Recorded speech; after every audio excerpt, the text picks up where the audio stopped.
দেশে যারা জালেম ছিল এরা আমার হামজার মামলার আসামি না, আমি তো মামলা করব। এরা মামলার আসামি হচ্ছে সরাসরি আল্লাহ। যারা এই দেশে আল্লাহর মামলার আসামি তাদের উপরে দয়া দেখিয়ে লাভ আছে? ওরা যেমন কষ্ট দিয়েছে আমার মনে হয় ওদেরকে এরকম একটু কষ্ট দিয়ে বোঝানো দরকার যে দেখ ঠেলা কেমন। যেইগুলোই মুসলমানদের ইসলামের আলেমদের সাথে বিয়াদবি করেছে প্রত্যেকের চরিত্র এখন ফাঁস হয়ে যাচ্ছে। ছোট হুজুর আমার সাথে ছিল জেলখানায়, রফিকুল ইসলাম মাদানি। ও আমার বলছিল আমাকে যখন রিমান্ডে নিয়েছে প্রশাসন নিয়ে, হাতির ঝিলে রাত 12:30টার দিকে 1টার দিকে নিয়ে আমার পুরা উলঙ্গ করে হাতে সিগারেট লাগিয়ে একটা অর্ধ উলঙ্গ মেয়ে মানুষ আমার পাশে দাঁড় করিয়ে ছবি তুলিস, ছেড়ে দেবো যে তুই এই চরিত্রের। ওই সময় আমি চোখের পানি ফেলে কেঁদেছিলাম। আর এক এসআই কে জিজ্ঞাসা করলাম যে ভাই আপনারা যা করছেন আমার সাথে এটা কি হারুন স্যার জানে? জানে না মানে উনি তো করাচ্ছে, যেহেতু উনি মুসলিম। এই জন্য ছোট হুজুর দোয়া করেছে, আল্লাহ আমাকে যেভাবে সব উলঙ্গ করে ওরা দেখেছে জাতিকেও দেখাবে বলে ওরা জানিয়ে গেল যে জাতিরে দেখাবো, তুমি অন্তত আর যাই করো হারুনকে ছেড়েও না। আল্লাহ এই জন্য ছাড়ে নাই। ওরে দুনিয়ায় আল্লাহ দেখায়নি, রাস্তায় বের হতে পারে না, বের হলে বলে 3 ইঞ্চি। শয়তান করবে আর তোর ইজ্জত শেষ করে দিয়েছে। যেইগুলোই মুসলমানদের ইসলামের আলেমদের সাথে বিয়াদবি করেছে প্রত্যেকের চরিত্র এখন ফাঁস হয়ে যাচ্ছে। বাংলাদেশে বহু জেলাতে এই মাইক এভাবে কেড়ে নিয়েছে এই জনগণ নামে এই জালেমগুলো। জনগণের নাম নিয়ে প্রতিনিধি হয়েছে, অথচ আল্লাহর কথা বলতে বলতে হঠাৎ করে মাইক কেড়ে নিয়ে আলেমকে গালি দেয়। এমন অপমান আল্লাহ এখন করছে, মুখ দেখানো দায় হয়ে গেছে তাদের। আমার মনে হয় হারুনের যে অবস্থা এখন, যে কয় ইঞ্চি বলে, ও ছোট হুজুরকে যা করেছিল তার চাইতে ডবল অপমান আল্লাহ করেনি। কারণ নবীজির হাদিস ছিল মাজলুমের বরদোয়া আর আল্লাহর ভেতরে কোনো পর্দা নেই, সরাসরি কবুল হয়ে যায়। ও যদি সাতক্ষীরার এই ময়দানে, আমার বাড়ি তো কিশোরগঞ্জে, সাতক্ষীরা জেলায় যদি এখন আসে আর ওর চেহারা তো পরিচিত, ও কারো লাগবে না, ছেলে মেয়েরা যারা আছে পিটিয়ে মেরে ফেলবে। এটা এই ছোট হুজুরের বরদোয়া। বড়টার বরদোয়া কবুল হয়েছে, ছোটটারও কবুল হয়েছে। বড়টার বরদোয়া কবুল হয়ে দিল্লি পড়েছে, ছোটটার বরদোয়া কবুল হয়ে কয়েক ইঞ্চি বেরিয়ে গেছে। এখন মেজো যারা আমরা আছি আমাদের দোয়া কবুল হবে না? যা করেছেন আমাদের সাথে আল্লাহ যেন ঠিক ওই রকম করে, তখন আপনি টের পাবেন কত অসহায় করে রেখেছিলেন মাটির নিচে। আমার দুনিয়া কি আছে কিচ্ছু জানতাম না।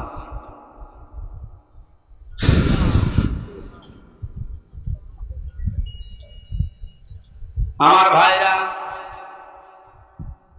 সাতক্ষীরার মানুষদেরকে, চাঁপাইনবাবগঞ্জের মানুষদেরকে, ঝিনাইদহ জেলার মানুষদেরকে বাংলাদেশের অন্যান্য মুসলমানেরা একটু বেশি ভালোবাসে করে, কারণ এরা ইসলামের জন্য যা হারিয়েছে আল্লাহ পাকের উদ্দেশ্যে যেন তাদেরকে জান্নাত দিয়ে পূরণ করে দেন। যে আল্লাহ আমাদেরকে কোরআনে কারিমের কিছু কথা শোনার জন্য, আমাদের জাতির পিতা ইব্রাহিম আলাইহিস সালামের জীবনী থেকে হক কথা শোনার জন্য ময়দানে নিয়ে আসলেন। দিনের বেলায় আমাদের কাজ ছিল, সব কাজ বাদ দিয়ে কোরআনের এই ময়দানে যিনি নিয়ে এসেছেন, বলেন আলহামদুলিল্লাহ। দরুদ আর সালাম পড়ছি আমাদের নবী মুহাম্মদ রাসূলুল্লাহ সাল্লাল্লাহু আলাইহি ওয়াসাল্লামের প্রতি। আমরা তেলাওয়াত করেছি সূরা বাকারার 124 নম্বর আয়াত। তাফসীর আকারে কথা বলবো, যে দোয়া হবে শহীদদের আত্মার মাগফিরাত কামনা। শহীদদের মাগফিরাত কামনা করার দরকার নেই, কারণ আল্লাহ তাদেরকে নিজে খাওয়াচ্ছে। ওয়ালা তাহসাবান্নাল্লাযীনা কুতিলু ফি সাবিলিল্লাহি আমওয়াতা বাল আহইয়াউন ইনদা রাব্বিহিম ইরযাকুন। সূরা আলে ইমরানের 169 নম্বর আয়াত। আল্লাহ পাক জানিয়েছেন, হে পৃথিবীর মানুষেরা, আমি আল্লাহ যাদেরকে শাহাদতের মর্যাদা দিয়েছি এদেরকে মৃত ভাববা না, বলবা না তো বলবাই না। ওয়ালা তাকুলু লিমা ইউকতালু ফি সাবিলিল্লাহি আমওয়াত।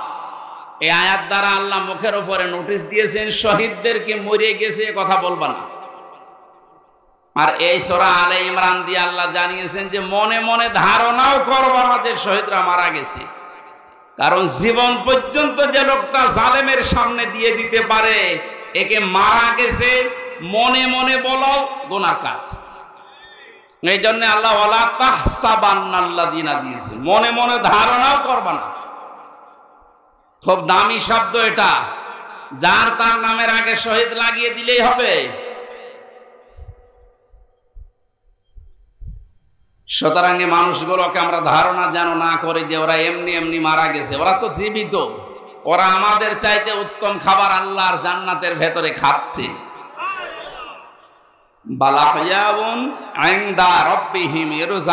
আল্লাহ বলেন ওরা জীবিত এবং আমি আল্লাহ নিজে ওদেরকে খাওয়াই। সুবহানাল্লাহ। আর যারে তারে আমি পথ থেকে ধরে এনে শাহাদতের মর্যাদা দিয়ে দেব, বিষয়টা এমন না। আলিয়ালামাল্লাহুল্লাযীনা আমানু ওয়া ইয়াত্তাখিযা মিনকুম শুহাদা আল্লাহু লা ইউহিব্বুজ জালিমিন। সূরা আলে ইমরানের 140 নম্বর আয়াতের শেষের দিকে আছে, যাদের জীবন যৌবন আমি আল্লাহর কাছে পছন্দ হয়, ভালো লাগে, এ মানুষগুলোকে আমি আল্লাহ এমনিতেই মরণ দেই না, এদেরকে আমি আল্লাহ শাহাদতের মরণ দিয়ে ধন্য করি। আর জালেমদেরকে আমি আল্লাহ ভালোবাসি না। জোরে বলেন নাউজুবিল্লাহ। জালেমদেরকে শোধরানোর সময় এখনো আছে, যদিও জালেমদের আল্লাহ হেদায়েত বঞ্চিত করে দেয়। আল্লাহু লা ইয়াহদিল কওমাজ জালিমিন। জালেমদেরকে আমি আল্লাহ পথ দেখাই না, হেদায়েত দেই না। কে বলছেন? এজন্য ওদের জন্য দোয়া করে লাভ নেই। যারা জুলুম করেছিলেন আপনার জন্য দোয়া করেও লাভ হবে না, কারণ আপনার জন্য দোয়া করলে আল্লাহ কবুল করবে না। আপনি জীবনটা নষ্ট করে ফেললেন, দুনিয়াও শেষ আপনার, আর আখিরাতে আপনি আল্লাহর মামলার আসামি। এই সাতক্ষীরায় যারা জুলুম করেছেন প্রকাশ্যে গোপনে, সে যে বিভাগেই হোক, প্রশাসনে হোক, বিচার ব্যবস্থায় হোক, আর এই জনপ্রতিনিধির নাম নিয়ে, বিভিন্ন হাইব্রিড নেতা নাম নিয়ে যাই করেছেন, আপনাকে আল্লাহ মাফ করবে না।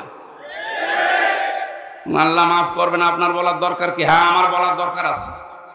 কোরআনে কারীম আমাকে বলতে বলছে, ইন্নামাস সাবিলু আলাল্লাযিনা ইয়াজলিমুনান নাস। সূরা শুরা 25 নম্বর পারা 6 নম্বর পৃষ্ঠা 13 নম্বর লাইনের 42 নম্বর আয়াতের প্রথম অংশে আছে। আল্লাহ বলেন, হে নবী আপনি বলেন যে জালেমদের বিরুদ্ধে আমি আল্লাহ মামলা দেব। কে? সুতরাং এই দেশে যারা জালেম ছিল এরা আমার হামজার মামলার আসামি না, আমি তো মামলা করব। এরা মামলার আসামি হচ্ছে সরাসরি আল্লাহ। যারা এই দেশে আল্লাহর মামলার আসামি, তাদের উপরে দয়া দেখিয়ে লাভ আছে? ওরা যেমন কষ্ট দিয়েছে, আমার মনে হয় ওদেরকে এরকম একটু কষ্ট দিয়ে বোঝানো দরকার যে দেখ ঠেলা কেমন। আলেমদের গায়ে হাত দিয়ে শুধু না, পায়ে ডান্ডা বেড়ি দিয়ে, হাতে হ্যান্ডকাপ লাগিয়ে, যেটা লাগালে হাত কেটে যায়, মাজায় দড়ি দিয়ে, কালো কাপড় দিয়ে আল্লাহ এমন ভাবে বিদায় দিয়েছে জিল্লতির সাথে। আজকে আসার সময় দেখলাম বাবার মুখ দেখা যাচ্ছে না। আমাদের পিতা যদি শিরক থেকে মুক্ত হওয়ার জন্য ঘোষণা দিতে পারে, ও সাতক্ষীরাবাসী জীবনে আজকে ঘোষণা দেবেন, আর যাই করি আমি শিরক করব না। জীবন চলে যাক, নবীজি জানিয়েছেন, আমার উম্মতেরা তোমাকে যদি জবাই করা হয়, আগুনের ভেতরে পুড়িয়ে ফেলা হয়, এরপরও কোনোদিন শিরক করবা না। কি এখানে কি সাপ? সাপ ধরে এই যে এখানে ফেলে দিন। সাহস আছে যার, তারা ধরতে বলো।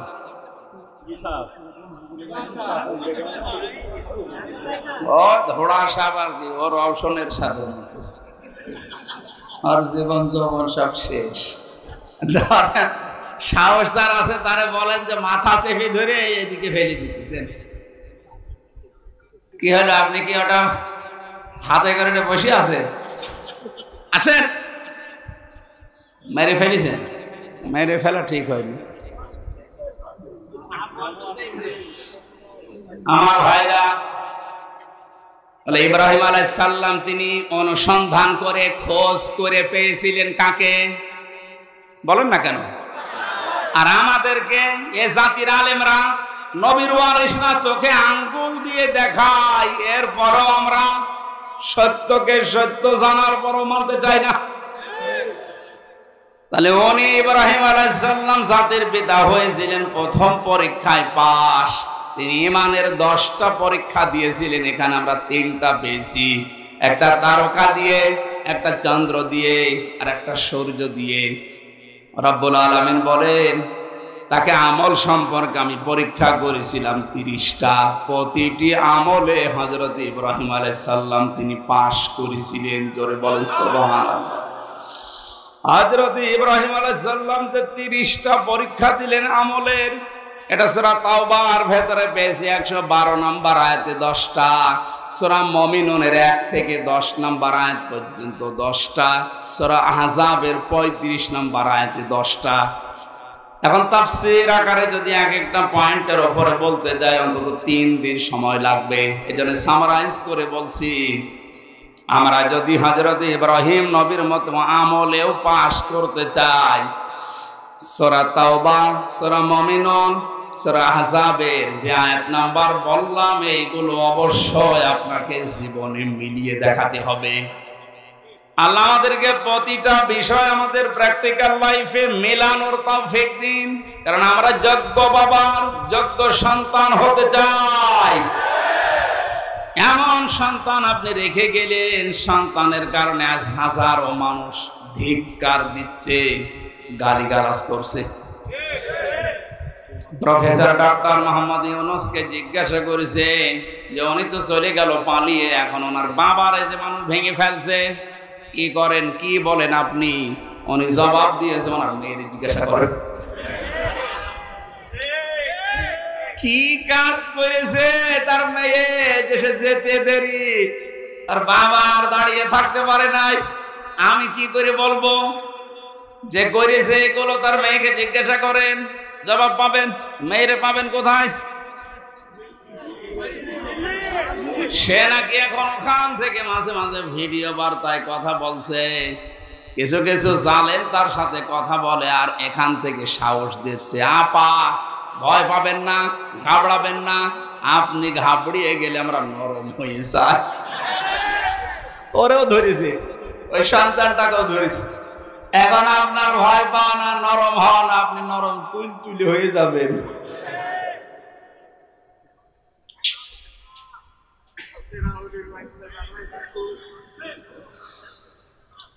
এরপরে পেয়েছি ফিতরাত বা স্বভাব সম্পর্কে তিনি 10টা পরীক্ষা করেছিলেন। এটা মারেফুল কোরআন, তাফসিরে হাক্কানি, এগুলোতে পাবেন।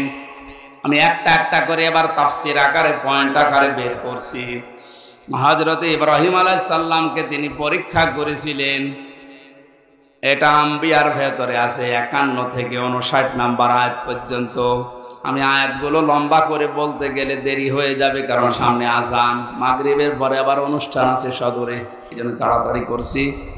মোবাইলে তুলে নিতে পারেন, রেকর্ড হচ্ছে, কালকে এগুলো মিলাবেন। আমি 1 ঘন্টায় আর কি বলবো, যার তথ্য দিচ্ছে এগুলো মিলিয়ে যদি জীবন চালাতে পারেন, আপনি যোগ্য বাবার যোগ্য সন্তান হিসাবে মাথা উঁচু করে দাঁড়াতে পারবেন। জীবন চলে যাক, আপনি মারা যান, আর যাই হোক না কেন জীবনে যেন কোনোদিন শিরিক করবেন না। মা বোনদের ভেতরে এটা অনেক বেশি। আল্লাহ যেটা পারে ওইটা অন্য কেউ পারে, এই কথা বিশ্বাস করার নাম হচ্ছে শিরিক। এক কথায় উত্তর দিয়ে দিলাম, আল্লাহ যেটা পারে ওইটা অন্য কেউ পারে, এই কথা বিশ্বাস করার নাম কি? আপনারা আমল, নামাজ, রোজা একটু কম হোক, আল্লাহ মাফ করবে, কিন্তু শিরিক করলে কোনো মাফ নেই। কথা বুঝতেছেন? আপনারা 5 ওয়াক্তের জায়গায় 15 ওয়াক্ত নামাজ পড়া লাগবে না, সারা দিন আপনারা সারা রাত রোজা রেখে কাটাও লাগবে না, এরকম না। আপনি আমল একটু কম হোক, কিন্তু শিরিক যেন না হয়। এই জন্য উনি ঘোষণায় দিয়েছিলেন, ওমা আনা মিনাল মুশরিকিন, আমি মুশরিক না, আর চাই হোক আমি কি না। আর এমন একটা জায়গায় আমরা পৌঁছিয়ে যাচ্ছিলাম যে আমরা বলতে বাধ্য হচ্ছিলাম যে আমি দাদা। কথা বলেন না কেন?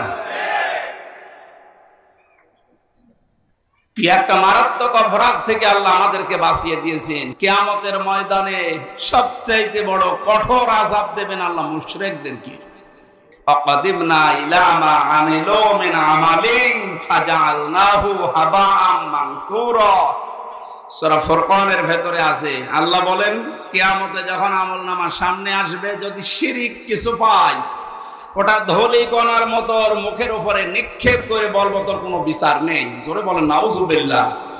সাতক্ষীরাবাসী আমি জানি এই সমস্ত জেলাতে ইসলামী আন্দোলন একামতে দিনের সৈনিকরা মা বোনেরা বেশি। আপনাদের আর যাই হোক শিরিক করবেন না, আপনাদের যতটুকু আছে আল্লাহ জান্নাত দেবে আমি আশা করি, কিন্তু শিরিক থাকলে সমস্যা। কিয়ামতে আল্লাহ একটা প্রাচীর বানিয়ে রাখবেন আরাফ, ওখানে কিছু মানুষকে নারী পুরুষ দাঁড়িয়ে থাকবে, এই জান্নাতেও যাবে না জাহান্নামেও যাবে না। সাহাবী প্রশ্ন করলেন, হে নবী ওরা জান্নাতে যাবে না কেন? বিশ্ব নবী বলেন, সাহাবীরা এই মানুষগুলো দুনিয়াতে মা বাবার সাথে খারাপ আচরণ করেছিল, এই কারণে আল্লাহ তাদেরকে জান্নাত দিচ্ছে না। যারা এখানে আছেন হাতে পায়ে ধরে বলছে আমল কম হোক, আখলিস দীনাকা ইয়াকফিকাল আমালুল কলিল, তোর ঈমানটা খাঁটি করবে, নির্ভেজাল করবে, শিরিক মুক্ত করবি, আমল কম হলো আল্লাহ তোরে জান্নাতে দিয়ে দেবে। মা বাবার সাথে আজ আমরা অনেকেই খারাপ আচরণ করতে বাধ্য হচ্ছে।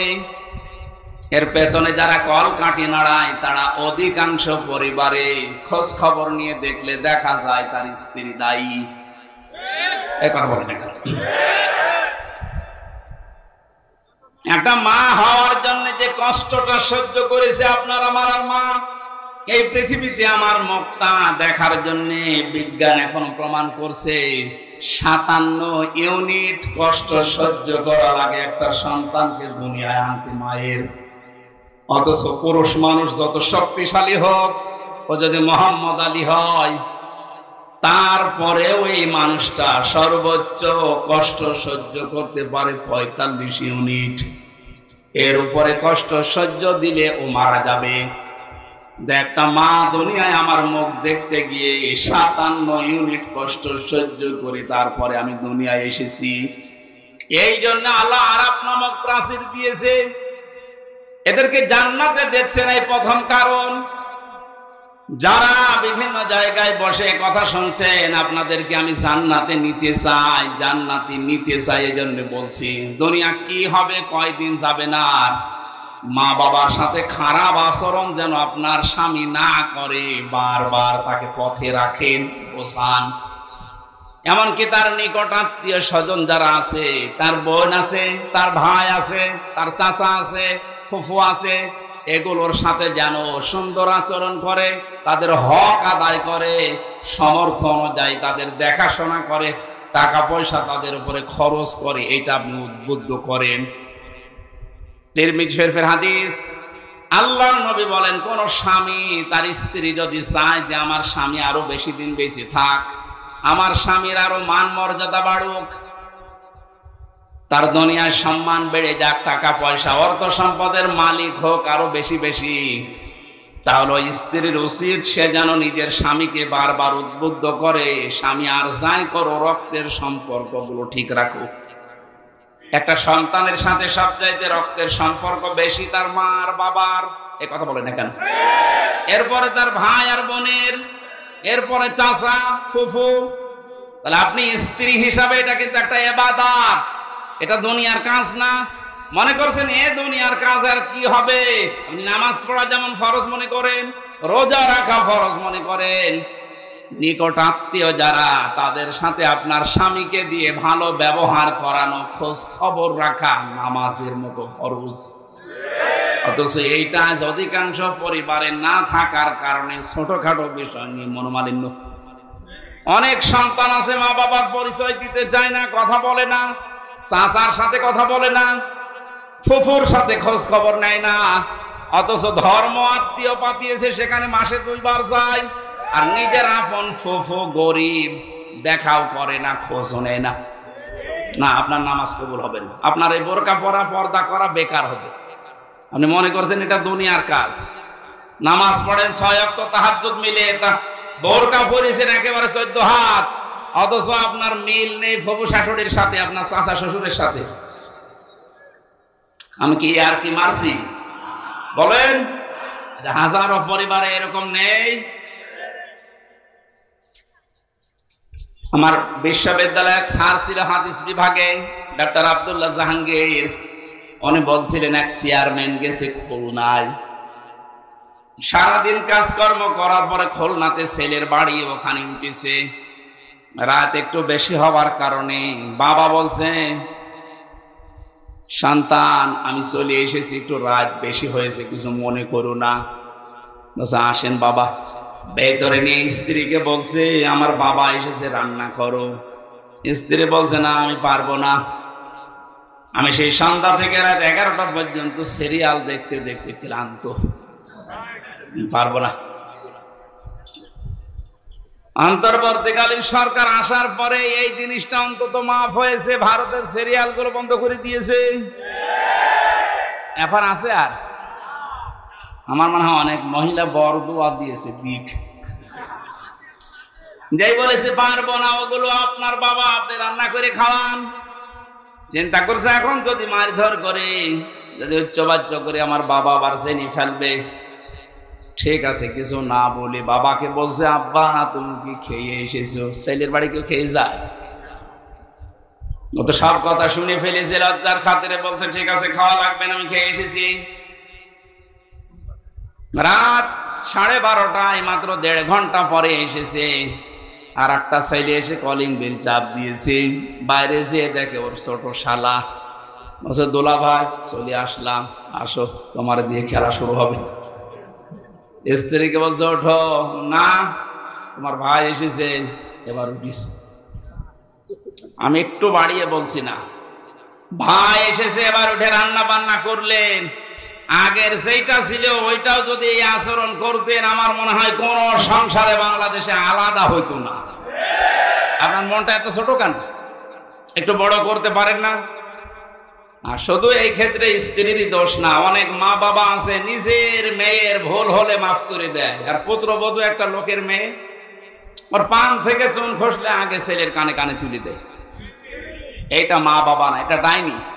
এ মরণের সময় বেঈমান হয়ে মারা যাবে, শ্বশুর শাশুড়ি ঈমান পাবে না। কারণ কষ্ট দিয়েছে মানুষকে। কাকে?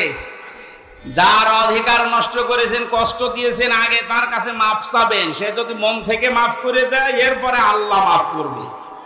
সুতরাং এরকম শ্বশুর শাশুড়ি এই ডাইনি মার্কা আছে না নেই?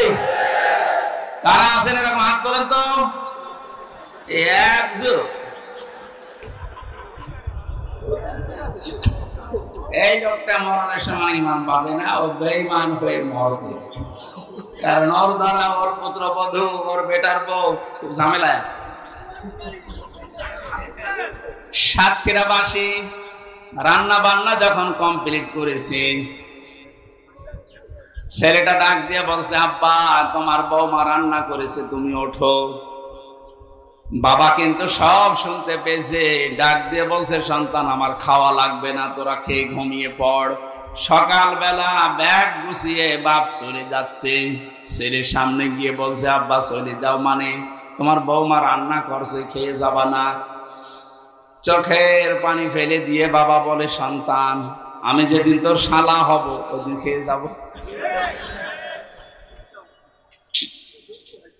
শুধু হাসির খোরাক না, এটা বাস্তবতা। শুধু আমার ওই কুষ্টিয়া জেলার ওই চেয়ারম্যান শুধু এরকম আচরণ পেয়েছে, বাংলাদেশে বহু পরিবারে অনেক মুরব্বী এখন ঠিক ওই রকমই আছে। একটা মায়ের পেটে 8টা 10টা 12টা 15টা সন্তানের জায়গা হয়, অথচ এই মা বাবা শেষ বয়সে এসে গেলে এই 15টা বাড়ি মিলেও মা বাবার জীবন চলে না, তখন পালাপালি করে খাওয়ায়। নাউজুবিল্লাহ মিন যালিক। আমার মনে হয় মুরব্বী হয়ে গেলে এদেরকে নিয়ে এই 15টা সন্তান 5টা সন্তান এরা কাড়াকাড়ি করবে, কারণ এদের পেছনে যা খরচ করবে সবগুলো সাদগা দেওয়ার মতো সওয়াব হবে। আর আমরা যারা সন্তান আছি আমরা চাইও এটা, কিন্তু আমরা পারি না অধিকাংশ পরিবারে বোর কারণে। এইটা একটু বেশি বলে ফেললাম। যারা পারেন না বোর কারণে হাত তোলেন তো ভাই, সত্যি কথা বলেন, হাত তোলেন।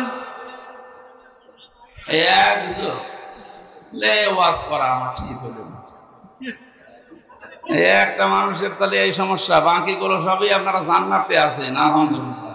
ওয়াজ আর করে করবো কি? মেয়েদেরকে ধন্যবাদ জানাচ্ছি, সাতক্ষীরার মেয়েদেরকে আলহামদুলিল্লাহ। একটা লোকের বউ, এর বউ আছে এখানে, এই একটা লোক হাত তুলল, ও আজকে বাড়ি গেলে ওর খাবার দেয় কিনা দেখেন তো, ওর বিছানা আলাদা হয়ে যেতে পারে। 4 নাম্বার পরীক্ষায় হযরত ইব্রাহিম আলাইহিস সালাম পড়েছিলেন, বাবার বাধা পেয়েছিলেন ঘর থেকে। এরপরও তিনি বাধাকে উপেক্ষা করে আল্লাহকে খুঁজে বের করেছিলেন, আগুনে পর্যন্ত পড়েছিলেন, এরপরও পিছপা হননি। এরকম ইব্রাহিম নবীর সন্তানদের জীবনের সামনে পদে পদে পরীক্ষা আসতে পারে, ঘর থেকে, বাবার কাছ থেকে, মায়ের কাছ থেকে, স্ত্রীর কাছ থেকেও বাধা আসতে পারে। দিনের উপরে চলতে গিয়ে পিছপা হওয়া যাবে? এই পয়েন্টটা আমার নিজের দিকে তাকিয়ে বলছি, আমিও যেন পিছপা না হই। দুনিয়া একদিকে যাক, ইসলাম থাকবে আমার সামনে ইনশাআল্লাহ। দিন কায়েম করা এটা আমার জীবনের মূল লক্ষ্য এবং আসল কাজ। এটা জীবনের মেইন কাজই এইটা। পৃথিবীর প্রত্যেকটা নবীকে আল্লাহ বলেছিলেন আনাকিমুদ্দিন, যে আমার ইসলাম কায়েম করেন। এ বিষয়ে কোনো মতপার্থক্য করবেন না, কারো বাধা মানবেন না। সুতরাং আমরা যেহেতু এই যে পৃথিবীতে দিনের খাদেম, কামলা, লেবার, যতদিন পর্যন্ত জীবনের শেষ দিন না আসে, বেতন হিসাবে জান্নাত পেয়েছি এ ঘোষণা না পাই, ততদিন পর্যন্ত আমাদের কোনো থামাথামি নেই। নামাজ যেমন ফরজ মনে করে পড়ি, রোজা যেমন ফরজ মনে করে রাখি, দিন কায়েম করব, আন্দোলন করব, এইটাও ফরজ মনে করি। আল্লাহ আমাদেরকে ওই রকম ঈমান তুমি ইব্রাহিম নবীর মতো দান করো। সমাজের বাধা পেয়েছিলেন, রাষ্ট্রের বাধা পেয়েছিলেন, বনবাসে পর্যন্ত গিয়েছিলেন। আমি তাফসিরে প্রায় 22-23টা তাফসির থেকে নোট করেছি, সবগুলো বলতে গেলে সময় পাচ্ছি না।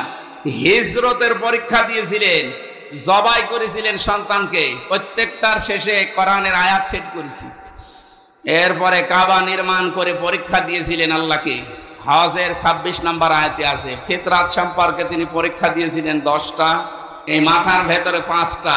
নাকে পানি দেওয়া এই কাজটা ছিল না, এই জন্যে আল্লাহ করোনা দিয়েছিলেন। বহু বিমানবন্দরে আমি দেখেছিলাম, অমুসলিম বিমানবন্দরে যে সমস্ত দেশে, ওরা পানির ব্যবহার করতো না, টিস্যু, শুধু টিস্যু দিত, এমনকি টয়লেট করার পরও টিস্যু। আল্লাহ এমন সিস্টেম করে দিয়েছে, নাকে পানি দিবি না, প্রতিদিন নাকে পানি অন্তত 5 বার করে দে। করোনা নামে যে রোগ, এটা আস্তে আস্তে দূর হয়ে যাবে। এটা আল্লাহ দিয়েছিলেন মনে হয় এই ইব্রাহিম নবীর এই ফিতরাতের প্রথম যে কাজটা ছিল, নাকে পানি দেওয়া। কত রকমের জার্ম দিনের ভেতরে আপনার নাক দিয়ে যায়, যত পরিষ্কার থাকবে তত রোগ থেকে আল্লাহ আপনাকে বাঁচাবে। এটা বিজ্ঞানসম্মত। 2 নম্বরে প্রতিদিন অন্তত কারণে অকারণে কুলি করবেন। মুখের ভেতরে যে সমস্ত জার্মগুলো আছে, কুলি করার দ্বারা আল্লাহ দূর করে দেয়। আমাদের জাতির পিতা ইব্রাহিম থেকে এগুলো পাওয়া। 3 নম্বরে তিনি মেসাক করতেন। হয় মেসাক করবেন কোন ডাল, কাঁচা ডাল দিয়ে, তাহলে দাঁত ভালো থাকবে। যদি এরকম ব্যবস্থা না হয়, বিরাস ব্যবহার করতে পারেন। 4 নম্বরে তিনি গোঁফ দাড়ি কাটতেন, কিন্তু মুষ্টির উপরে। প্রত্যেকটি নবীর দাড়ি ছিল 1 মুষ্টির নিচে। এরপরে ওনারা দাড়ি কাটা জায়েজ আছে, কিন্তু এর উপরে দাড়ি কাটা জায়েজ নেই। মোষকে বড় রাখা যাবে না, যদি ছোট ছোট করে রাখতে পারেন জায়েজ আছে। একেবারে রবীন্দ্রনাথ ঠাকুরের মতো রাখলে দই খেতে পারবেন না। এরপরে তেল ব্যবহার করতেন প্রত্যেকটি নবী। আমাদের জাতির পিতা ইনি শিখিয়েছেন তেল ব্যবহার করা। এখন তো ফ্যাশন হয়ে গেছে, মেয়েরা পর্যন্ত এখন আর মাথায় তেল দিতে চায় না, শুধু শ্যাম্পু দেওয়ার পরে চুল ফুলিয়ে থাকতে চায় কন্ডিশনার দিয়ে। না, মেয়েদের চুল হচ্ছে শুধুমাত্র স্বামীর জন্য। এই মাসলাটা মনে রাখবেন, স্বামী বাদে মেয়েদের চুল তার বাবাকে দেখানো যায় না, শুধু হালকা জায়েজ আছে দুলা ভাইকে দেখানো। এরপরে খাতনা করা, ছেলেরা যারা আছে খাতনা করা দরকার, যারা করেননি দিয়ে দেবেন, এটা অনেক রোগ থেকে বাঁচাবে। নাভির নিচের লোম পরিষ্কার করা, ঢেলা কলুপ ব্যবহার করা, নখ কাটা 7 দিনে একবার, এরপরে বগলের লোম পরিষ্কার করা। এই 10টা ইব্রাহিম নবীর ফিতরাত বা স্বভাব ছিল। আমাদের জাতির পিতা আমাদেরকে যা দিলেন, আগামীতে কোনো জায়গায় নিয়ে আসলে রাতের বেলা মাহফিল দেবেন, দিনের বেলা আসলে কথা বলা যায় না। আমি তাফসীর আকারে কথা বলবো, আর গলা ব্যথা করছে, রাত্রে আবার মাগরিবের পরে আসে, যেহেতু শেষ করে দিলাম। আল্লাহুম্মা আমিন। আমার জেলখানায় বসে যে বইগুলো মেয়েদের জন্য লিখেছিলাম পারিবারিক জীবন নিয়ে, এখানে আছে, যেখানে আছে হ্যাঁ সামনে আছে মনে হয়, মেয়েদেরকে দিয়ে দেবেন নিয়ে, মেয়েকে, মাকে, বোনকে, ফুফুকে, এদেরকে দেবেন, কাজে লাগবে। লা ইলাহা ইল্লা আনতা সুবহানাকা ইন্নী কুনতু মিনাজ জালিমিন। রাব্বানা আতিনা ফিদ দুনিয়া হাসানা ওয়া ফিল আখিরাতি হাসানা ওয়া কিনা আযাবান নার। রব্বুল আলামিন, সাতক্ষীরা জেলার এই মজলুম মানুষগুলো কি অবস্থায় দিন কাটিয়েছে তুমি দেখেছো। রাতের বেলায় হাজারো মানুষেরা বাড়িতে থাকতে পারে না জালেমদের জুলুমের কারণে। এখন তুমি একটা নিরাপত্তা দিয়েছো, এই নিরাপত্তা তুমি কিয়ামত পর্যন্ত কায়েম করে দাও। কোন জালেম যেন জমিনে আর দাঁড়াতে না পারে, আল্লাহ সে ব্যবস্থা করে দাও। আমাকারু আমাকারাল্লাহু আল্লাহু খায়রুল মাকিরিন। জালেমদের যত ষড়যন্ত্র আল্লাহ তুমি সব নস্যাৎ করে দাও। ফাইন তাওয়াল্লাহ ফাকুল হাসবিয়াল্লাহ লা ইলাহা ইল্লা হু আলাইহি তাওয়াক্কালতু ওয়া হুয়া রাব্বুল আরশিল আযীম। আল্লাহ বড় আশা নিয়ে দোয়া করছি, হাসবুনাল্লাহ, তুমি আমাদের জন্য যথেষ্ট হয়ে যাও। হাসবুনাল্লাহু ওয়া নি'মাল ওয়াকিল, নি'মাল মাওলা ওয়া নি'মান নাসীর।